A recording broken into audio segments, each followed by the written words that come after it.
Wacana pengenaan pajak terhadap jalur pelayaran di Selat Malaka menjadi perbincangan hangat publik di tanah air.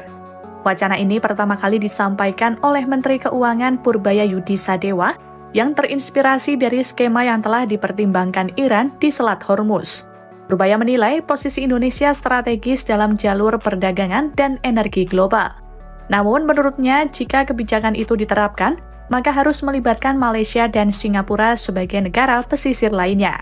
Kita ada di jalur strategis perdagangan dan energi dunia. Tapi kapal lewat Selat Malaka nggak kita charge.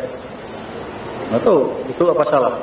Sekarang Iran mau nge-charge kapal lewat Selat Hormuz katanya. Kalau kita bagi 3, Indonesia, Malaysia, Singapura, lumayan kan? Punya kita jalurnya paling besar, paling panjang, Singapura kecil, Malaysia sama kita bagi 2 lah. Kalau bisa seperti itu, tapi kan nggak begitu. Purbaya menilai potensi penerimaan dari skema tersebut cukup besar, mengingat Selat Malaka adalah salah satu jalur pelayaran tersibuk dunia. Lantas, apakah Indonesia benar-benar bisa menerapkan tarif di Selat Malaka?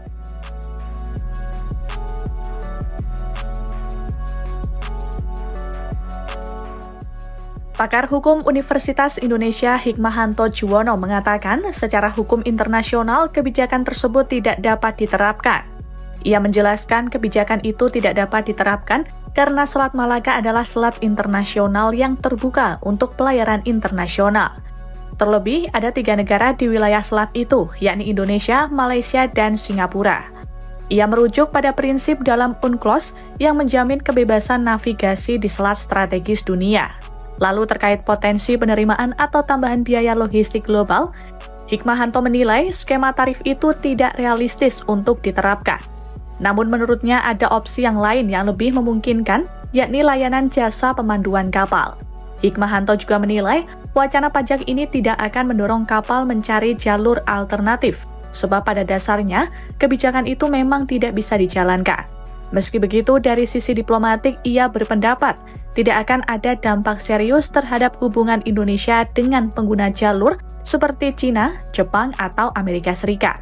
Sebagai alternatif, Hikmahanto menyarankan pendekatan berbasis jasa, bukan pungutan lintasan.